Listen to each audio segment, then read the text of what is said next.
Alex, it kind of felt disrespectful to ask you any questions about Snit the other day, but And I appreciate what? that, guys. I expected you guys to, I will say that, not trying to hijack this, but I expected, and I was going to give you guys the stock answer. Look, today's about Snit, and I said to someone after, this is not false compliments, but I thought, in my opinion, not that I'm the authority, but I thought everyone had great feel, court awareness, respect. Like I was, I was totally expecting, like, who's the next manager?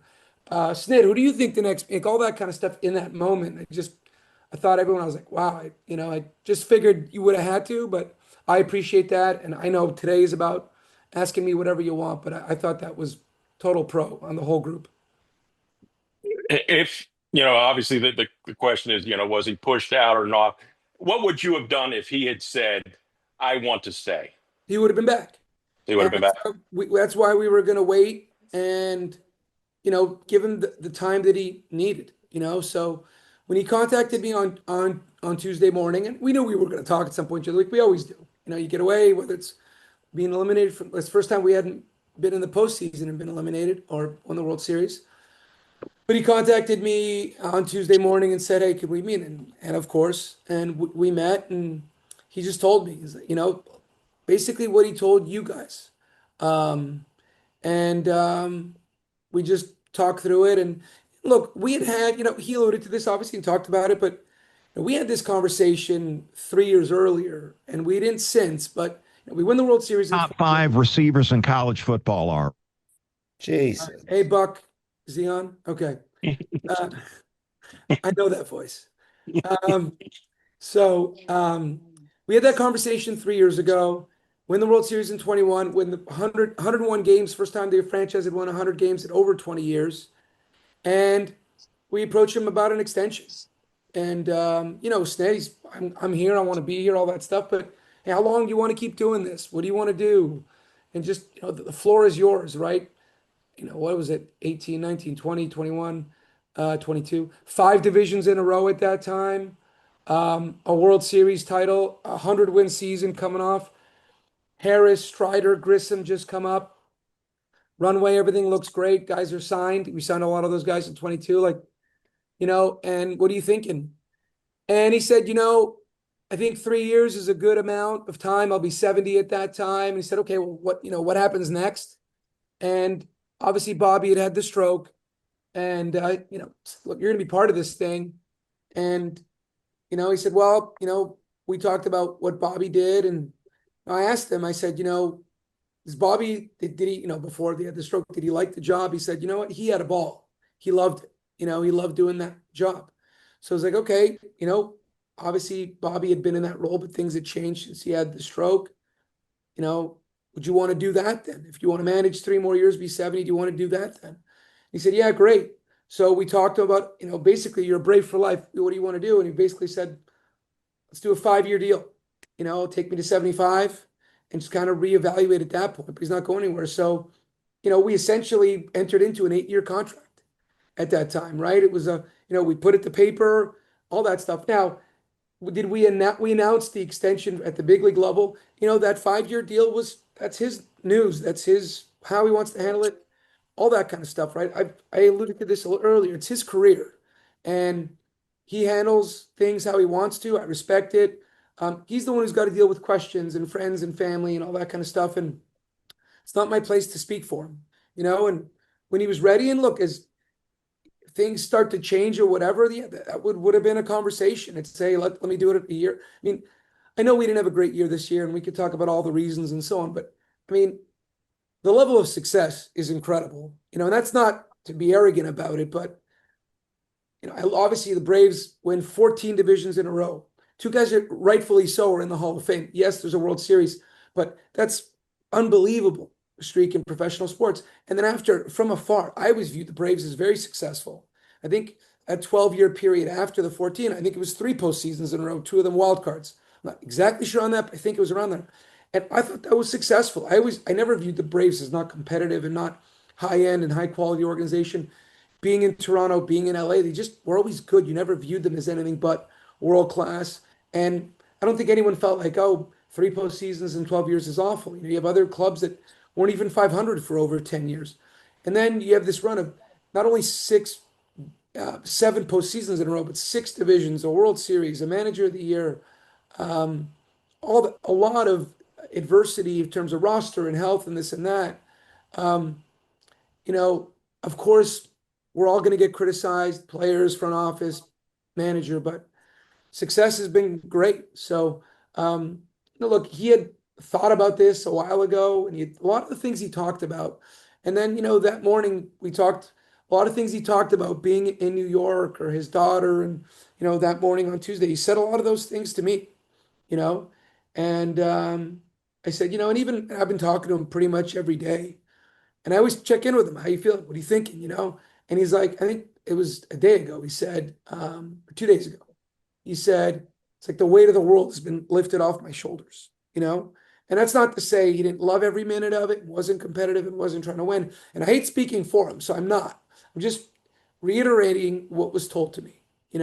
So, Now, Alex, can I clarify here? Are you yeah. saying that he had a 5-year deal that he was deciding on? What are you No. talking? He had a 5-year advisor agreement, right? Oh, It was I got you. basically, hey, at the time in 22, look, I think I want to do this 3 more years. I'll be 70. Look, we're rolling, right? 5 divisions, World Series. Now we win 100 games. Now we sign all these guys long term, and we got all these young players, and everything else. Snit, we'd like to extend you. What do you want to do? And I said, let's make it 3 years is a good number. That'll take me to 70. I think that's probably going to be it. And but that's his news, right? And that's way earlier. And you know, it was similar. I wasn't here at the time. What happened with Bobby was a similar thing. They talked about it much earlier. And look, obviously, we all know how Snit feels about Bobby and so on.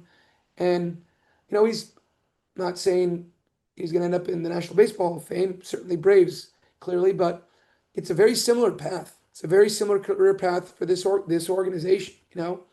And he's earned it. He's reserved that right. And so, I mean, that was it was you want to do this, and we put an agreement in place. We put years, we put contractual terms, dollars, all that kind of stuff. I mean, so we had basically at that time, wasn't he wanted it, agreed to it, was excited about it.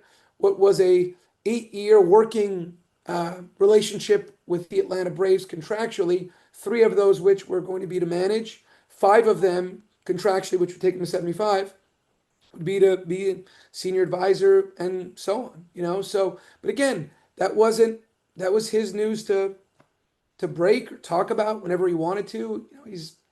That's not my place. It's a private thing.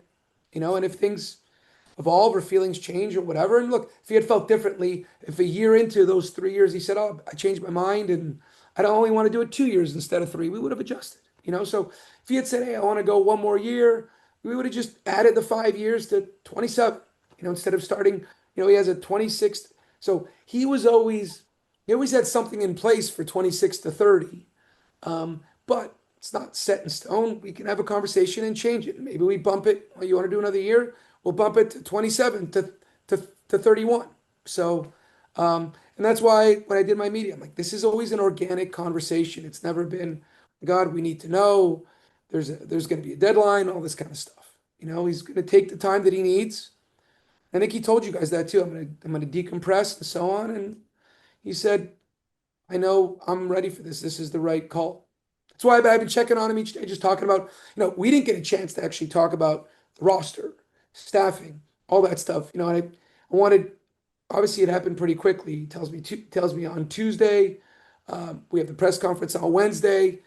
I wanted to give him Wednesday, but I said, we normally have our end of season conversation. We didn't have it, right? So I want to have it.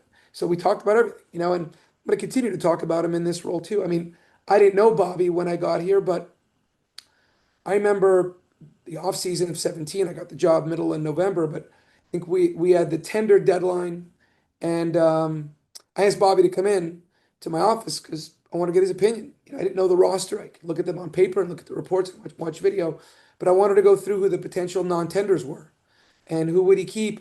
He had really good. And at the time, I was debating whether we should trade for Galvis with the Phillies because Dansby, I believe, led all shortstops in errors. And he said, I would not. He liked Galvis. We all did. I would not make that trade. I would stick with Dansby. Wash told me the same thing. We did that, and he told me I would non-tender these guys. I would keep so and so. And it was interesting enough. Of all the guys, Luke Jackson's the one he said I wouldn't. I would keep. And he's had the longest career of that group. If you look back to that offseason. And obviously I got to go out and see some games with him in the draft. And I've said this, Bobby was, I didn't know this about him at the time. He was a Hall of Fame manager, but unbelievable evaluator of talent. I just think back to conversations that I had in that 2018 season, and now I get to cross-check 3-4 years later. He was right about almost everybody. It's incredible. So you didn't approach Snit then towards the end of the year and go, "Do you want to manage it?" No, you guys had asked me. You guys had asked me about, hey, have you guys when you guys? I don't know when I did that. Sometime in September, you guys talked like we did not. We never discussed it ever again. And it wasn't because it was, he was going to be like, he was going to be here, and it wasn't like we had this conversation and we had at minimum contractually in some form, a 2030 deal in place. So that can change. Look, even now, if he came to us and said, hey, can we change it? Can we make it, this or that or whatever? We'll have a conversation. He's going to be here. Like Bobby Cox is still an employee of the Braves. He's a lifetime employee, so I know he's obviously it's unfortunate with everything, but Bobby Cox had a employment, same thing. He had a contract in this role and whatever, and so it's a Alex, very similar path. Alex, a few things. Some professional teams out there, when they interview something, they will release public, because this is your first time obviously going through with us. Hey, we interviewed so and so. A, Yep. will you do that? Yeah. And No, then B, yeah, I'll answer. And it's look, I know this is not the answer you guys want to hear, but and I know it's not because I want this or whatever. And I know it makes it tough on you guys, but if we do our job the way I want us to do it, you guys won't have anything. And I don't mean that in a derogatory way or disrespectful way. Before Skip Schumacher was named last night, there were 8 openings, 8. I remember some other years where there were a bunch of manager openings. I don't remember that there were this many. I'd have to go back, but that's a lot of openings. That's a lot of turnover in a lot of places. That's a lot of permission on other coaches, and that makes it incredibly challenging. And I want to be careful with my choice of words because that'll be the headline that pops up. So we, knowing that it's going to be it's going to be a very relevant point for us. Could use a much more inflammatory term, but I don't want that to okay. be. So you won't announce anything. We've No, interviewed my X, Y, hope is that, okay. look, So and then, I would tell you this. I would say the following. I've already read and seen, which is normal. You have to live under a rock, and I love following all our esteemed colleagues on this call. All candidate names or people that we're going to talk to and all this kind of stuff.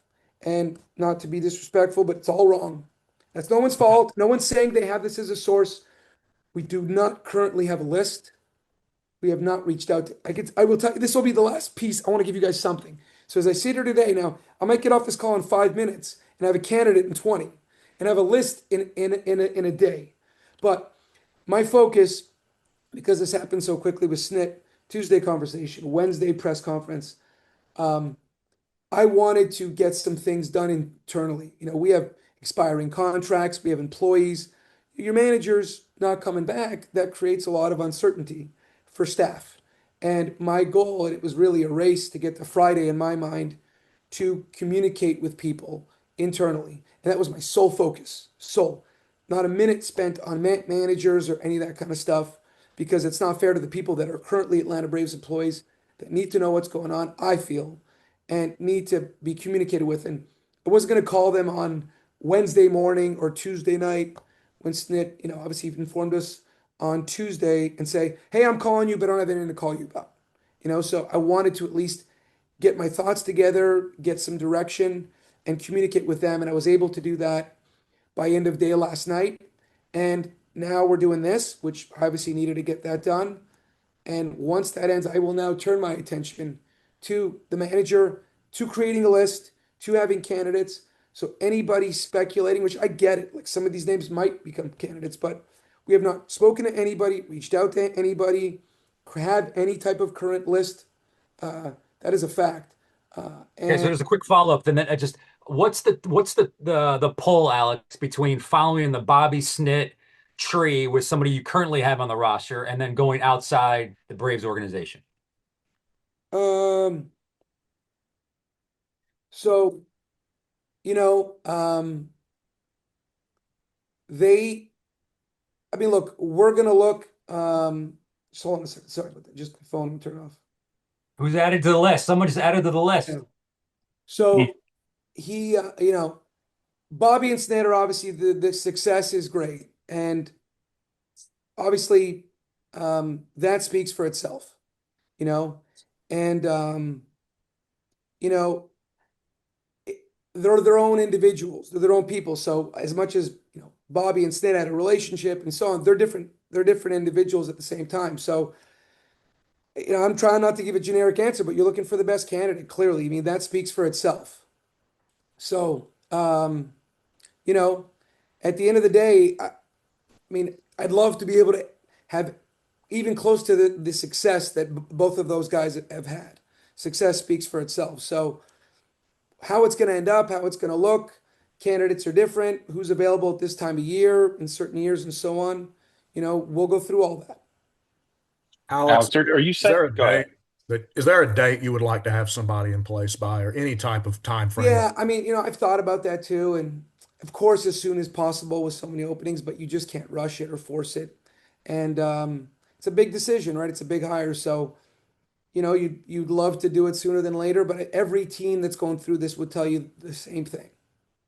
Do you need Alex, to, How important? do you have to wait till the postseason ends because some of the guys could be involved, or do you start with guys that aren't involved in the postseason now? And No, because we would get permissions when we were in the playoffs. When we right. were in the playoffs, we'd get permissions on coaches and staff and all that. And we work it through off days and things like that. You could still touch base and communicate. You can't wait. I mean, what if you have a candidate that wins the World Series and the parade and all that? Now you're into November, especially with these other jobs. So teams will work with you. You'll work with teams. And we never, I remember getting phone calls around the playoffs on people, and I would immediately tell them and say, look, we got a game tomorrow. We have an off day or this and that, and let's find a time. And so teams will work with you. People don't want to deny others of an opportunity. There's 30 of these jobs in the world.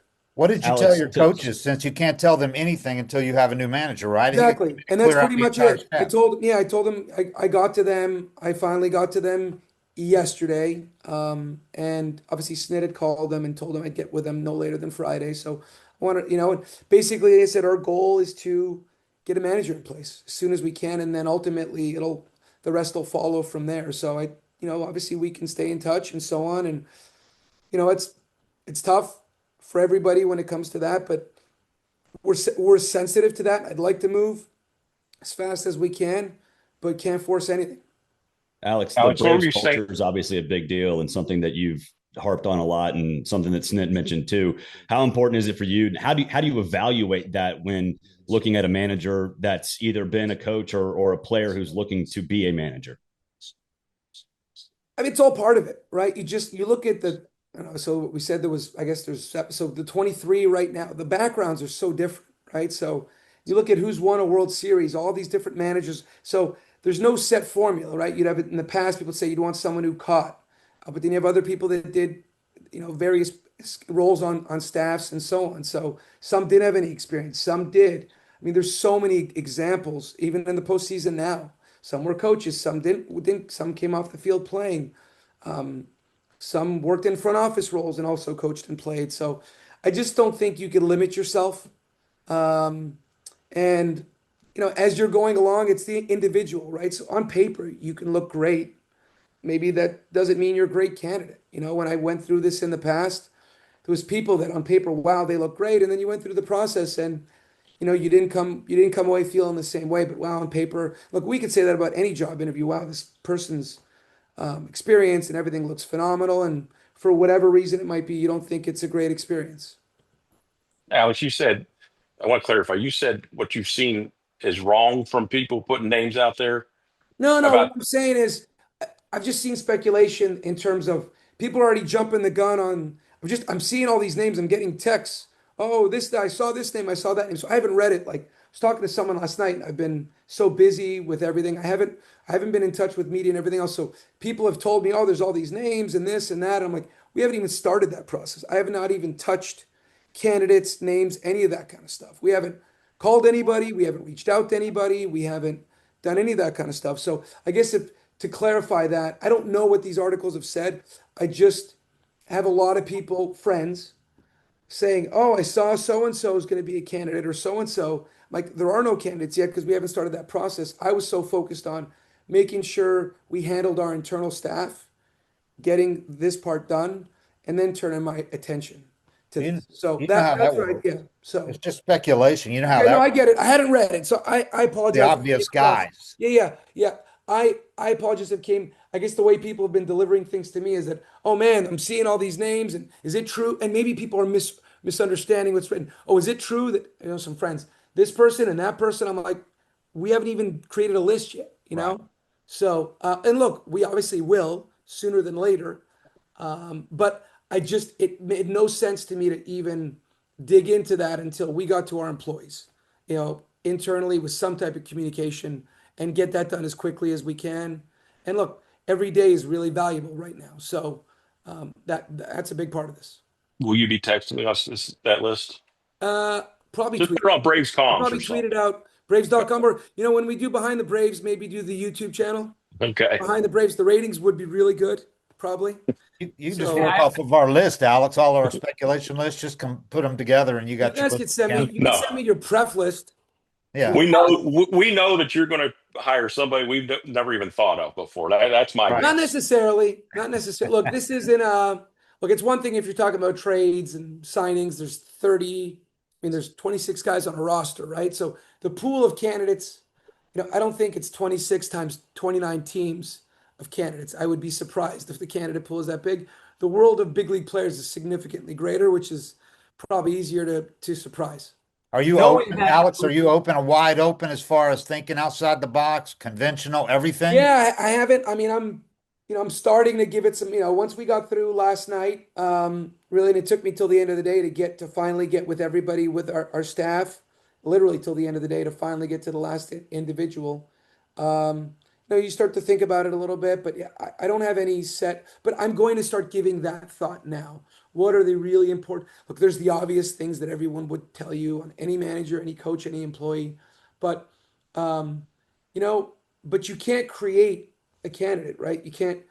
The people that are available are the people that are available. So they all have their own strengths and weaknesses and so on. So, of course, I think in anything you're going to be open-minded. How much like, pressure I is there, know, Alex? I Because know. you kind of got to get this right. I mean, You it's feel like that way about everything that you do. You feel that way about everything that you do. So, look, you feel that way every day. You feel that way about, look, everything involving the major leagues is a big deal, right? Every game, every place on the roster, every coach, it's all important. There's no doubt about it. But I've done this enough that you just realize you're making big decisions. All your decisions are out there for everybody to see every day, big and small, right? I always tell people that work in the business world, my friends and so on, imagine everything you do every day is everyone knows. Everyone can have an Yeah. opinion on, and that's sports, right? That's why we love sports. I love it. I love you guys know I follow the other team, so it's another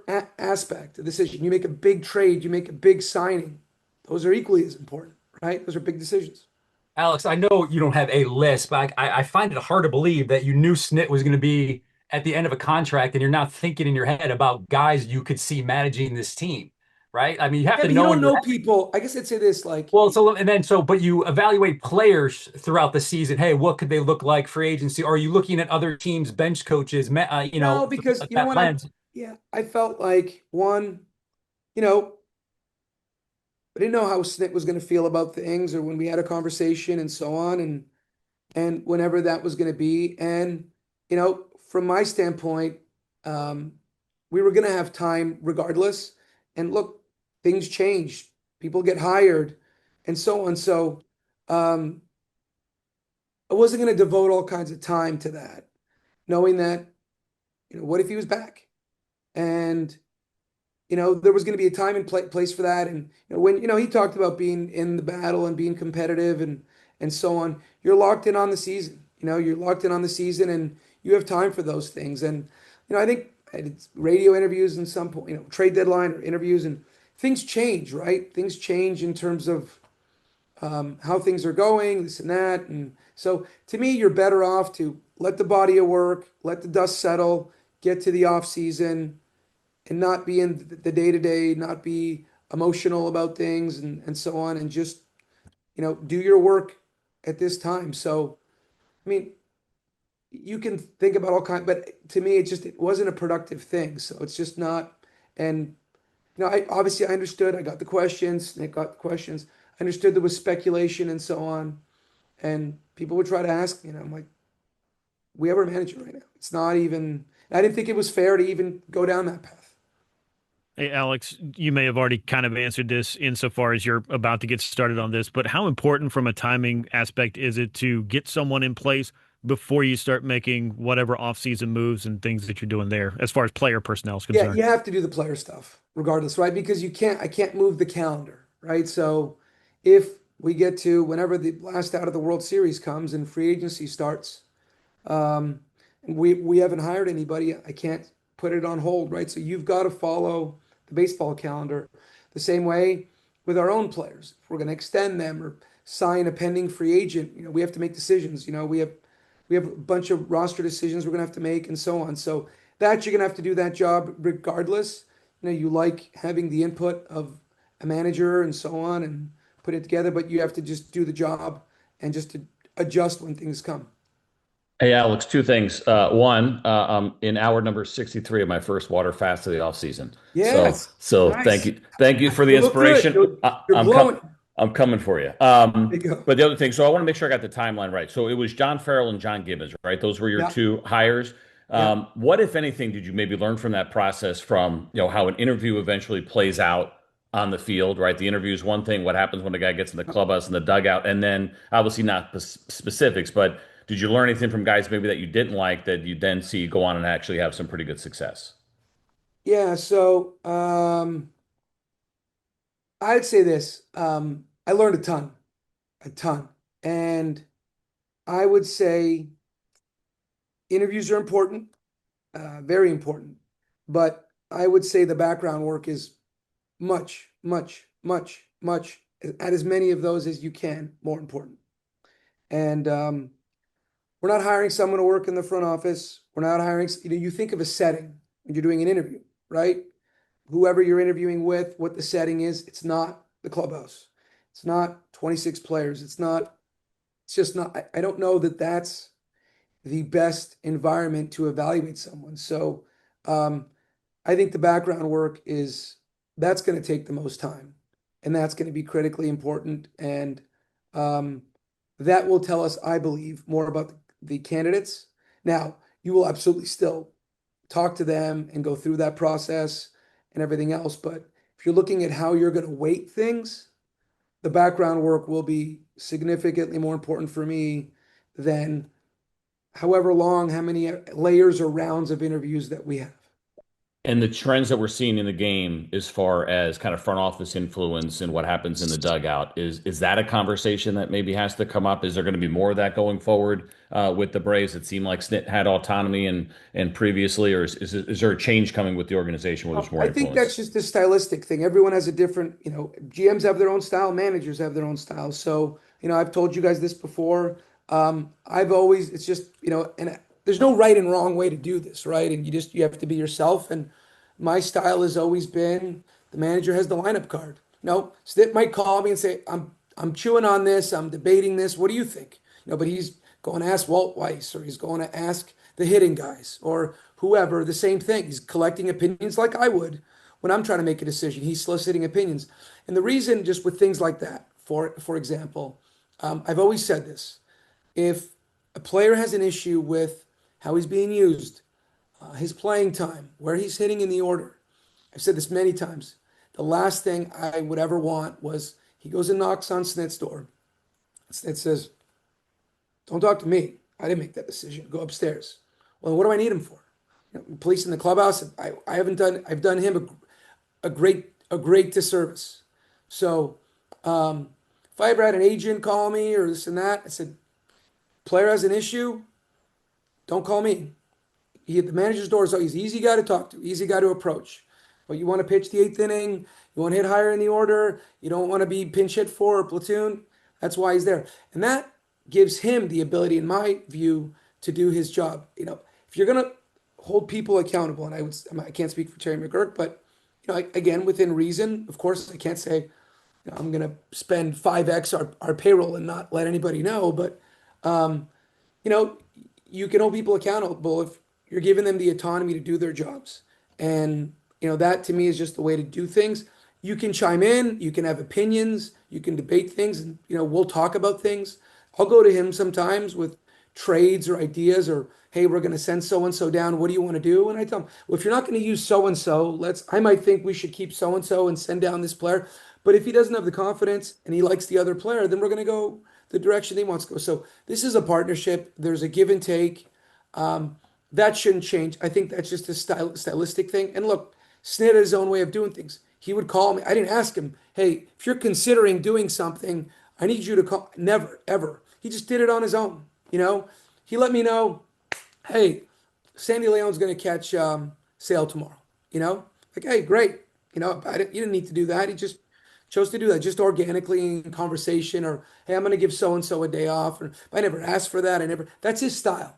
That's just Snit's style, the way he did things. So that's who he is as a human being. He communicates well to players. I remember when, we acquired Jock and Eddie Rosario came up later in August or September, and he had 4 outfielders for 3 spots. We didn't have a DH. And, he called Jock and talked to him about playing time, reduced role, this and that. And I could tell you the number of times he'd say, I spoke to so-and-so, or I had to have a conversation with this person, that person. It didn't come from me. He's running the show. So that's what made him an effective manager, because the players knew that, and that's just what I believe in. So that's not to say my style is the right way. There's, if you're not winning the World Series each year, then there's probably plenty ways to skin the cat. And so there's no right and wrong way on that stuff. Alex, you mentioned payroll. Last year you reset your luxury tax thing, whether you said it was important or not. You did stay Sure. under it. Right. So now, is there any reason why this team, which we all know it's out there, the books are open for you guys, unlike most major league teams, is there any reason this team can't add a couple of big significant pieces this offseason and go past that luxury tax or whatever? Yeah, I mean, look, payroll we significant. went past it, 2 years in a row. We didn't plan the I don't 3 know. years earlier. Yeah, we didn't say, oh, we're going to go past it. It just happened. Things developed, opportunities developed. Like I'd mentioned, there was a deal that we were barreling down, and the hang up ended up being the length of the deal. Not the AAV wasn't an issue. The AAV would have taken us. The tax is based on AAVs, right? So the AAV would have taken us over the tax. And again, there was no. The tax becomes an issue when you get so far over, so many tiers and layers over, that now, okay, you're going to move back 10 spots in the draft or things like that. That's when but if it's just money, it's a payroll allocation, right? So we went over twice, 2 years in a row. The first time we went over the first tier, the second time we went over 2 tiers, and all it was is dollars, and I'm not trying to minimize that, but it was just money. It was, okay, what is this going to cost us? Okay, 20 cents on the dollar, 50 cents on every dollar over. So it's an extra $3 million, $4 million, $5 million. Well, when you're spending well over $200 million on a percentage of payroll, it sounds, I know people say tax, and we're thinking these other leagues with tax implications and so on. It's just not the same in MLB. So all resetting the tax does is just lower your taxable amount, right? So, if you're these teams that are well over, and again, you're losing draft position and things like that. Yeah, there's a real opportunity cost there. The opportunity cost is dollars. It's not, in my view, it's not the same as, you move back in the draft and things like that. So if the right opportunity presents itself, we've always had the ability to do all that kind of stuff. But by going over, I mean, a third time, you've been in that position. But it's only for every dollar over, right? Right, So, I know, but now you're back below at starting again fresh. That's Yeah. pretty significant, isn't it? yeah, I mean, look, we were 50 cents on the dollar at this point this year. So again, you've got to get to those numbers, right? 241 million, 244 million. Those are already big amounts. So for us. And so now if you're at 245, let's say 248, $250 million, even if this had been a third time, you're $6 million over, and you're paying tax on $6 million, not on 245 plus, right? So I understand the thought, but 100% of a dollar is a dollar, right? 100% of $100 million is $100 million, but it's 100% tax, right? So it just comes down to what the opportunity cost is, the money. And if we're spending 300, 400, $500 million, yeah, but so I understand, and I know it came up a lot. It's just when you take a giant step back, it doesn't stop you from making a decision. So dollars weren't the reason why you only made one major move last offseason? I mean, to people, No, I that understand. looks No, like I get it. I get it. And look, one of them, why we didn't make was out in the media. Other moves we attempted to make, Drake Baldwin would have been going in the deal, and amongst others. That's not to make excuses. I'm just trying to, without being completely transparent, I have to respect parties. And sometimes you're taking a look at things, whether it's you're making a trade, you're looking at the file, there's a medical concern, or there might be some players that you like, and then you're looking from a clubhouse fit, a makeup fit, and you decide to pass. Doesn't mean you're right. You decide to pass and so on. And look, obviously on paper, we felt really good about the roster. I know all the projections and so on. I think a lot of the preseason projections probably had us at a top 2, top 3 team in MLB. Obviously, it doesn't guarantee anything. And look, our view of this was we looked at the last 7 years prior to this. We had 1 or 2 significant injuries each year, and we were able to overcome those. And this season, we had a lot more than that, and we weren't. But the one thing we did come back to, and we can point to all kinds of things, but you're not going to be a perfect club. But that rotation and losing the number of starters, we'd lose a Fried for a significant period. We'd lose a Soroka. We'd lose a Kyle Wright. We'd lose a Strider. But if you're losing 5 to 6, that one's tough. And look. But we're still going to examine things and say, well, how do we make sure that we don't have that again? Obviously, there's a ton of injuries across the game, but over a 7-year period before this year, knowing we're going to have injuries, it never reached a critical mass like that. So it did this past year. So that's not to say we didn't have issues from an offensive standpoint and so on, but we still have been able to overcome those things and still make the postseason. And obviously, as we know, once you get in, anything can happen. You may not be as favored and be as strong, but you got to get in first, and that's always the first goal. Hey, Alex, when you introduce this manager, you will say he has checked off these 3 most important boxes. What are they for you? What are the 3 most important boxes this new manager must have? Yeah, and I guess it's not to avoid. I'll have a time when I process all that. I don't want to say it on October 4th and commit to that right now because I'm not. I need to really, because not everyone's so different. Everyone's strengths and weaknesses are totally different, right? So somebody might be really good in one aspect, but not as strong. And then I know we will not find the perfect candidate. That doesn't exist, and there's no perfect employee. There's no perfect player.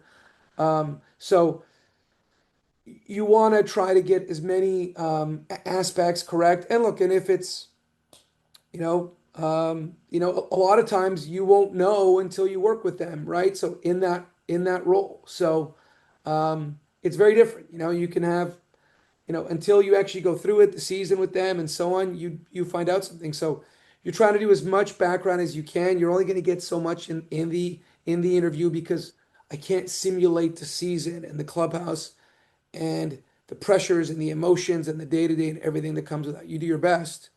And that's why I think the background work is so important.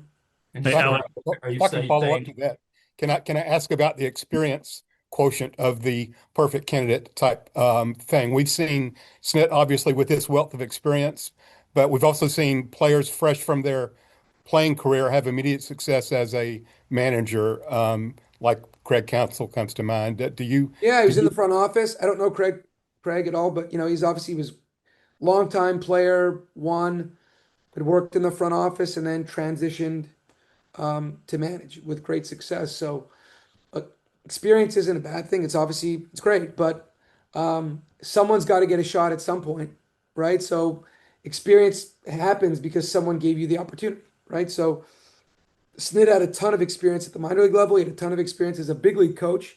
He hadn't managed at the big league level, but he did it at all the other levels, right? So, are you valuing the minor league managing experience? Are you valuing someone who managed at the big league level? Are you valuing someone who coached at the big league level, coached at the minor league level, front office experience, all those things, playing experience? They all have value.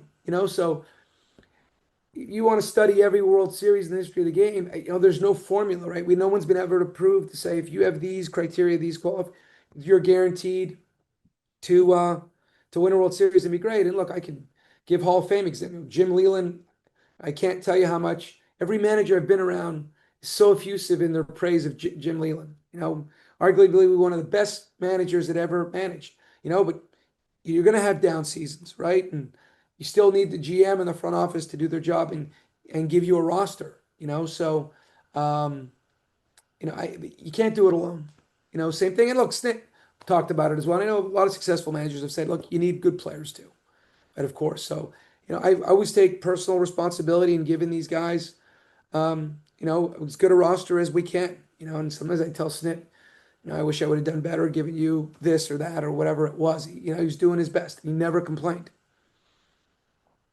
Hey, Alex, it was interesting when you were talking the other day about the trust because you didn't know Snit and the trust you developed with him, and that was one of the most important things.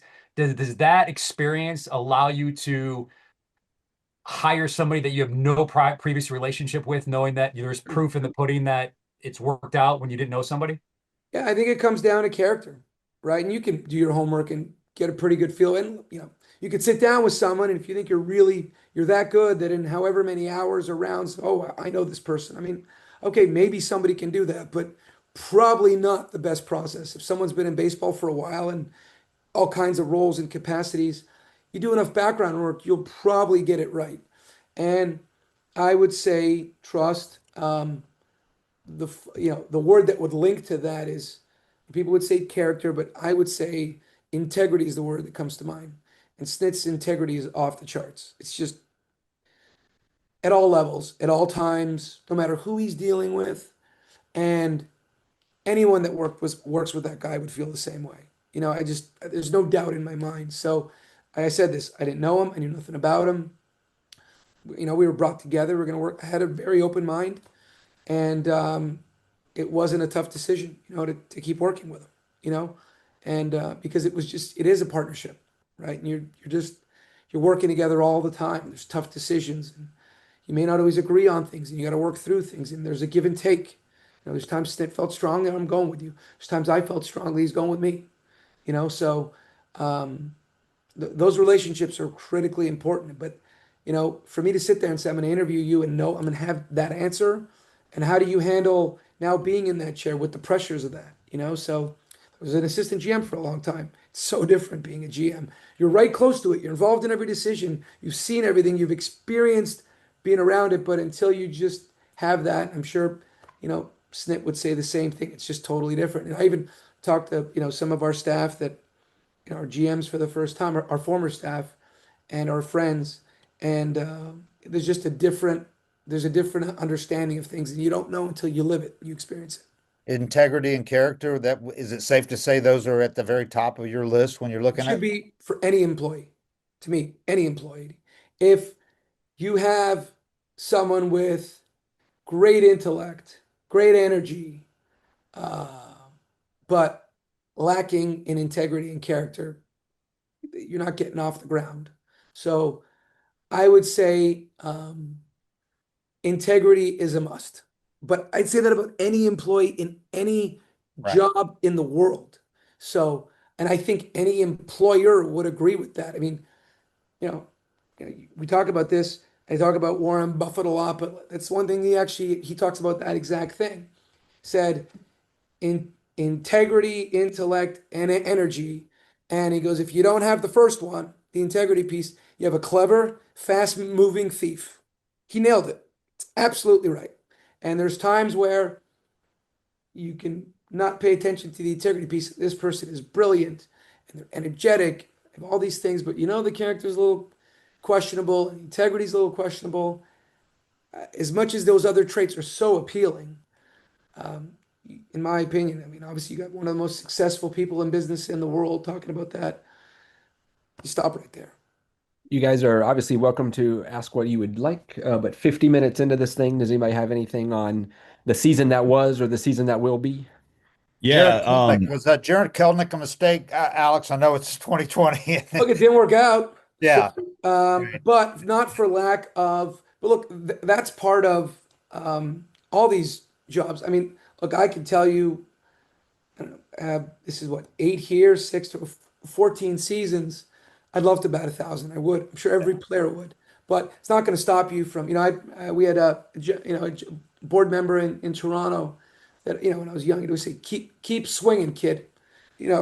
And you have to continue to make decisions and so on, and trades, and no matter what. And look, again, not to be trivial about things, but the opportunity cost of players, in my view, is much more significant than dollars. That's not to minimize the importance of that. But the player piece is the one that you beat yourself up for more. You want to get every decision right, right? Every minor league signing, all of them. But there's plenty of choices and decisions. Look, we had a productive season overall in terms of 24. We made the postseason. Harris missed a significant amount of time. Played a real solid center field for us. He had a great month of June or July, whatever it was. But he helped us. We made the playoffs on the last day, and without him, and a host of other players, we don't make the postseason. But there was significant contributions in games and so on. And look, it obviously didn't translate in 2025, but we knew that going into 25 that the game plan was ultimately going to be Cunha coming back, Harris in center, and Profar in left. But we like the fact that Jared's a very good defender. He's got tremendous arm strength, can play all three. He's got some speed as well, and obviously has a lot of offensive upside. So, look, we've seen a lot of examples of guys that have gone through stuff like this. Adam Duvall is a great example. He spent half a season in Gwinnett with us after he scuffled and so on. But sometimes because of various reasons, you don't have that time, and you move on. And sometimes you wait. We optioned Adam Duvall when he's making close to $3.5 million and finally got a return. But it took some time, right? We traded for him, didn't get an extra base hit, I think, until the last game against Aaron Nola. He's brought in to face left-handers, left off the playoff roster that year. Was optioned the following year, but then I think after the trade deadline came up, did a solid job, and then was very successful for us, obviously, in 20 and so on. So, I mean, we can go through everything over 8 years, but that doesn't change being aggressive, continue to go after opportunities. And even when you're making decisions, I'll tell you guys at the time, look, there's risk or this or that, but that with every decision that you make. Alex, two things. One, before I get to one for next season, I had a dog barking. You said Drake was involved with the trade that you turned down? Yeah. Oh, yeah. I mean, I got asked about Drake last summer as well. So, look, I've said I try to stay away from untouchable players, but I still want to hear ideas and thoughts. And it would have been Drake and 4 or 5 other guys on top of it, and it was just, can I take Drake out of the deal and work around that? Sure. And there was no deal without him. So we'll find out 5 years from now or whatever. I hope he wins the award, and I hope he does. He had a great season, but at this moment in time, I feel good about it. 5 years from now, whatever it is, we'll find out. But yeah, and then lastly, on the last weekend of the year, Alek Manoah was signed. Like, what's your thought process with him? He wasn't signed. Look, he was claimed. Yeah, he was a claim. So we claim guys on waivers. He has options. He takes shots, and look, in terms of claiming guys on waivers, it's not specific to him, but you have the claim price, but you have any type of success. I mean, to me, you should be aggressive if you have the room on the 40 and so on. Dylan Lee was released from minor league spring training, and whether he's claimed on what, you just don't know. So you claim 10 guys, 20 guys, 30 guys. one pans out, they pay for themselves, right? You think of the value, if you want to get into, you know, so what Bobby Cox would term propeller head stuff. You talk about, wins above replacement, values and so on. One claim out of so many that has any type of success is worth well beyond that. So there's no reason if you have room on the 40 and so on to not take a shot. I mean, that's, it's the right way to go about it. So continue to take chance. It doesn't mean guys stay on your roster or stay with you, but you go through it and you see how things go.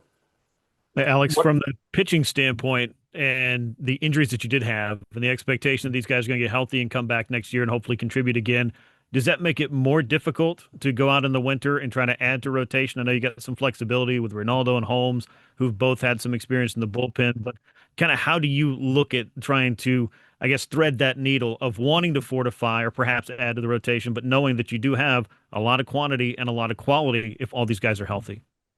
I hope we have that problem, and that's the biggest thing is going to be not having to go through this again, what we went through in 25 with the rotation depth and so on, because we had injuries and dips in performance in 24, but we pitched. And if you look at over the course of those 7 seasons, other than the COVID year, which actually, which is, I mean, I guess it's only a 60-game sample, or 23, we had a historic offense, but 23, I think we were 7th in the NL in ERA with a historic offense, and but we've been in the top 5, pretty much all those years, and I don't think it's a coincidence. I think it's part of it. Snit talks about it all the time. 24 was a good example of, look, we had a lot of bumps in the roads, injuries, drops of performance, but we led all of baseball in ERA ahead of the Mariners by small points, but we were able to overcome that and win 89 games. And this past year, it was 83 wins to get in, so, you do ultimately, that's been the secret sauce for us is having success, specifically in the rotation, unless you're going to have a top flight offensive club. And part of that's health, right? It's hard to amass depth because you're not going to likely sign established starters to be in Gwinnett. You're likely not going to sign or trade for established starters to be in the bullpen. So can you over-index and overbook a little bit, maybe go into spring training with 6 and work your way through that? Maybe someone's in the bullpen, but something's likely going to happen and so on. You probably can do things like that, but it's tricky. Normally your depth has to be young, inexperienced guys that have options, or a minor league free agent that is fallen on hard times and is trying to rebuild his career and get himself going and so on. So those are both fraught with risk. They're going to come with risk, right? The guy who's trying to rebuild himself is obviously coming off a down year, signing a minor league deal. The young player is the young player. So you want them to be Strider coming up and doing well. You want them to be Soroka and Schwellenbach and so on, but you can't guarantee they're going to come up and hit the ground running. So you're going to have some other guys that don't do as well, and then the following year they might do well. So that's always a challenge. So finding the upside and the talent of elite starters, guys that can start playoff games, but also baking in the durability aspect is challenging. We've been able to meet that challenge and handle 1 or 2 guys. And really that's, I guess the hope would have been for us. It was like, okay, we lose Ronaldo Lopez in spring. He came in saying, I'm throwing 200 innings. We lose him in spring. Okay, we're going to overcome that. Then you lose AJ Smith-Shawver. I'm saying you're going to lose starters a month, whatever it might be. They're going to miss starts, miss some time. You lose AJ Smith-Shawver, you lose 2. Okay, that's our 1 to 2 big ones for the year. The rest, you're going to have guys that are in and out and so on. But then now you start getting into, Sale and Schwellenbach. If you actually look at, by the time Sale got hurt, we swept the Mets at home. We go into the Mets series, and just before it would have been Sale's next start.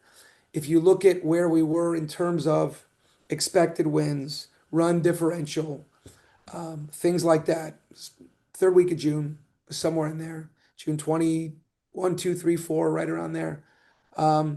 We were in there with, I believe, the likes of the Padres and the Phillies and the Brewers. We were within range in terms of the loss column and so on. And you're sitting there in late June, and you still have July, August, September. You got half a season left.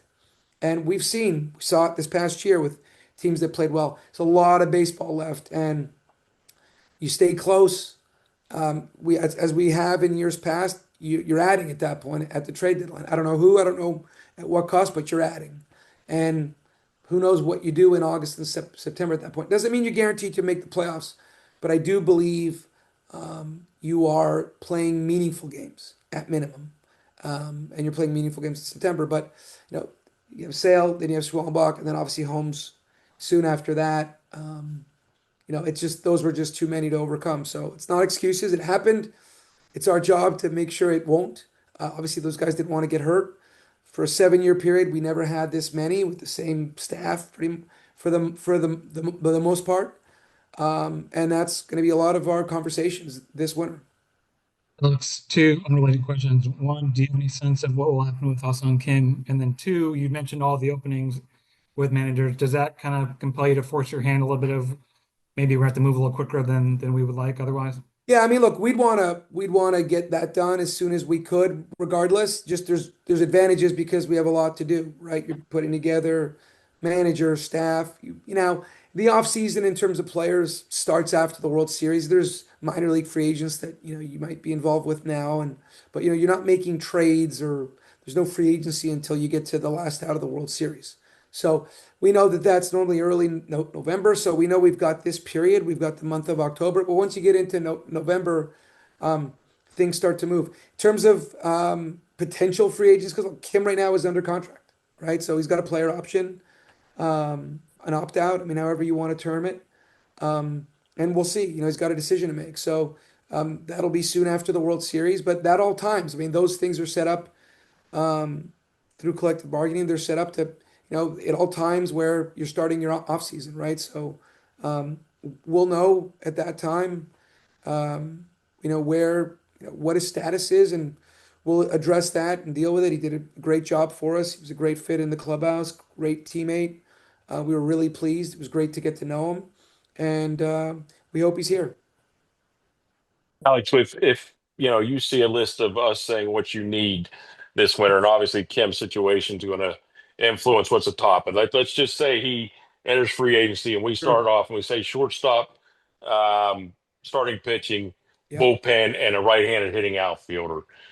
I mean, I know you're not going to say exactly what you want, but does that I'll make comment sense? on those. Yeah, I'll comment on those. I would agree. So, look, I would say shortstop, clearly we made the move to acquire Kim, and I think I said it at the time. The thought was, it was attractive that, there was a potential for beyond 25, right? Not knowing there was no guarantees, but there was a potential, at least to get to know him, have conversations, whether, he becomes a free agent or doesn't. But either way, there are paths for him to be here, and us getting to know him had tremendous value because we like him as a player, and we'd like to have him back. So right-handed hitting outfielder is not something that's a front burner for us. I mean, it's being candid. Maybe as we're going through the winter, that does become, but at this time, it's not a front burner thing for us. I would say rotation is absolutely front burner for us. What that's going to look like, but that's definitely something that I think I'm stating the obvious there. In the bullpen, we've got some free agents, so I think that's safe to say. I think every year the bullpen's always on your list. I mean, when we traded for Tyler Kinley, we said at the time, like I said, after trade deadline, we were focused on 26, right? So we weren't buying necessarily. We were looking at things that we thought could impact us in 26. So either a pending free agent or someone with club control. So Kinley had club control. Kim had, the potential to be under contract. And if he wasn't going to be under contract, we had the potential to get to know him and, feel that much better about him in having the discussions and so on. So everything had 26 in mind. So yeah, we clearly shortstop and bullpen were there, and we explored starters at the trade deadline. So I think those three that you named are completely fair, and definitely will be in the discussion. And just right-handed hitting outfielder, I'd say of those four, if you're just looking at those four, it would be fourth. Yeah. If we were to go down that path, but that has not been a topic of discussion. We've been more focused on the other things that you brought up. Alex, how is not to put words in your mouth, is Yeah. the Michael Harris is it frustrating to see if he's been in this league 4 years now and his OPS has gone down not just a little, a lot every Yeah. year. He went from 130 something to well below average major leaguer now 4 years in. How frustrating Well, is you're it saying as a bat, right? Because you as a can't bat, yeah, strictly what as you're a saying, bat? because he's playing a premium position and Gold Glove Yeah. defense premium position. So that's okay as long as Yeah, he well, gets he knows help. that too, and he knows that um, because of obviously the bar isn't the same at shortstop, center, and behind the plate, right? Those are premium positions. Look, and I'd even say third base for me is premium as well. It's hard to find third base, I mean, I can go through all these positions, but clearly the defense is so important at those spots. And again, I'd say third more than maybe some of the others. It's just you're on the left side of the infield, one bobble, one pump. You don't have time, right? On the right side of the infield, you still have time to recover and make the play. On the left side, safe. So it's just there's a little bit more of a premium there in terms of the infield. Not to take anything away from, I've talked to Matt Olson about this enough. I said, as long as I'm in baseball, it's going to be hard to not have a great defensive first baseman because I get to see how valuable it is every day and every night and so on. But look, Mike knows. I mean, it's been streaky the last few years, right? So 24, he comes back, has that great series with the Giants, and was arguably our best hitter the last 2 months of the year into the 2 games of postseason against San Diego, and then the first half of the season, what happened to him, and then he had to make adjustments and so on. I think, look, it's tough. It's being a consistent, great player. Those are normally the Hall of Famers, right? He doesn't want that inconsistency. We clearly don't want that inconsistency. We're trying to solve it. He's trying to solve it. Now, as long as he plays elite defense in center field, it's easier to handle that. I think what it does for all these players that scuffled at various times, Ozzy had a rough first half, was much better second half of the year. So he wasn't the only one, but we went into the season feeling very strong about our offense and thinking, okay, similar to those Astros teams that had Martin Maldonado as arguably one of the best game callers and just defensive players behind the plate, and he's always been he's been a bottom of the order hitter. But those Astros teams were so strong offensively that they were going to the CS and winning championships with him, and it worked. I mean, that formula clearly worked. He's a championship caliber. Martin Maldonado is a championship caliber player, and we felt like our offense would be so strong, 1 through 8.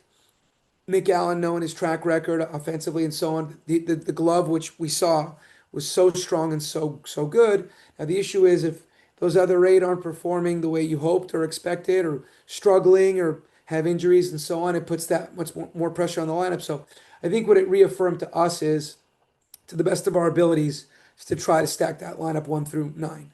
Easier said than done, but you're going to have slumps and drops in performance and health and so on. But if you're only potentially going with, the more you give on the offensive side, if people get hurt or slump, now that list of guys that you're hoping are carrying you become 5 or 4 or 3, and that's tough.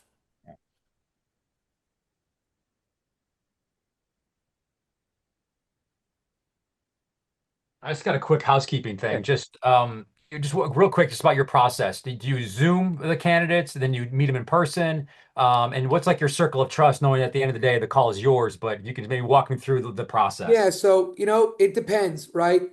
If you're talking to someone in the postseason, look, Zoom's ever since COVID, people have used Zoom a lot more clearly. So Zoom could be part of it. In person, certainly it's at some point will be. There's no doubt about that. So there will definitely be, but it's all from a logistics standpoint too. Where are people? Timing? Are they available? Can you get to them? Or you have, you're getting in some cases a permission window from a club. Some clubs will take all the time you need. Some might say you got a week, or whatever it might be. You got 10 days. So you have to line that up. You have to work around those things, and you're using every means that you have. Does that mean you're flying to the candidate? They're flying to you? Are you doing a Zoom, following up? So that's all part of lining things up. But I think because of those aspects, the background work is so important, and having a true, narrowed, ideally, candidate list is critically important. And that's why the background work, in my view, is so important, because time, it's challenging. A lot of these people are employed, and you have to be respectful to the clubs as well. And you can't guarantee who's going to get this job, and they have a job to do at the same time. So um, that's all going to come down to the candidates and where they're at with their organization, and what type of timing. And I've been on that other side where it's like, look, we're in the postseason. Can you pick the off days? Can you pick this and that? But there's other candidates, and someone might say, well, you got 2 weeks or whatnot. So they have to put all that together, and you have to communicate with everybody too. So um, that's tough. Look, I'd say at the end of the day, a decision like this, the majority of the time, the manager and the GM are the ones having the conversation. I mean, I can't talk to Snit all the time, whether it's in person or on the phone or whatever it is, right? If the team's on the road, I'm not saying, hold on a second, let me just bring in this group of 10 people. Or hey, Snit, let me patch in these 10 people when we're having this conversation. So I've talked about the relationship that's between those two people is critically important. So you're going to get insight and input and everything else, but this isn't like trading for a player, signing a player, and this is a different the interaction, the relationship, and all that stuff. You're going to get input. You're going to certainly do your work, but the one-on-one is going to be an important part of this as well. All right. Anybody have anything else for Alex? Alex, I'm sorry, one more thing. To that end, can you describe like what that background process is? Are you the one making all those calls? And Oh no, I like can't. what's kind of I don't have the the bandwidth to. You have as you create a list and so on. You want to make sure you're thorough, um, and you're just you're using a wide group of people to dig on people, look how they are, and that could be people that have played with people, worked with people. Um, Similar vein than you would when you're trying to dig on the background of a player. It's just a lot easier with an employee, right? They've probably been through organization system. They've touched a lot of individuals at that point, right? So you're doing a ton of work there, and there will be people I would think that stand out more than others at that point, and that likely would form a smaller list. And from there, you likely would, but I don't know what will come out with if it's a smaller group, a bigger group. We're not going to eliminate anybody. If there's all of a sudden, wow, we have more candidates than we thought because the work that we did on these guys we're really impressed. We're going to talk to more candidates. If it ends up being smaller, just because that's what the process gave us, so be it. So, You'd use a search firm or for the no, backgrounds? No, all internal. no, Okay.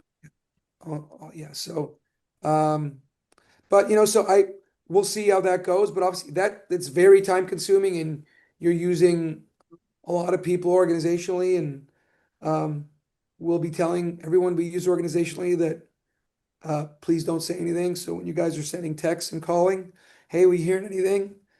You're going to hopefully be a cone of silence. But I'm not doing it alone. Absolutely not. There will be a group of people, but it could be anybody that's in the organization that could have had a tie. So we'll do that. It could be player, coach, executive, clubhouse trader. If someone is cross paths with someone, why wouldn't we ask that person and get information?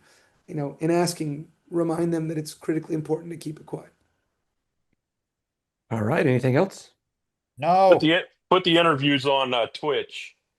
What's Twitch? Never heard of I that. don't know. I just heard Oh. about it. I've seen it. I Oh, don't know yeah, what it great. is. Put it on your YouTube Get with channel. the times. Yeah, put it on the YouTube channel. I like it. That'd be awesome. Thank you. Thank you All all for the right. time. And Alex, you did Thanks. say there was no Yeah. perfect candidate or perfect player. So are you saying Shohei's not the perfect player? No. You know what? I was good at, it's interesting. When I said that, I thought about him. I thought about him. He's the first person I said, and then I'm like, Okay. I thought about, and then I'm like, There's well, the headline you can I got. comment? Shohei, not Can perfect. I There you comment? go. I mean, can I comment? Am I allowed to talk about another team's player? No. But I was thinking perfection. This one person came to mind. One player came. There you go. There's the headline you got. Not perfect. All There right. you go. All right. Thanks, everybody. Thanks, Hey, Alex. guys. Thanks. Thank you. Alex, appreciate Thanks, it. Alex. Thanks, Yeah. Alex. Thanks, Jared. You got it.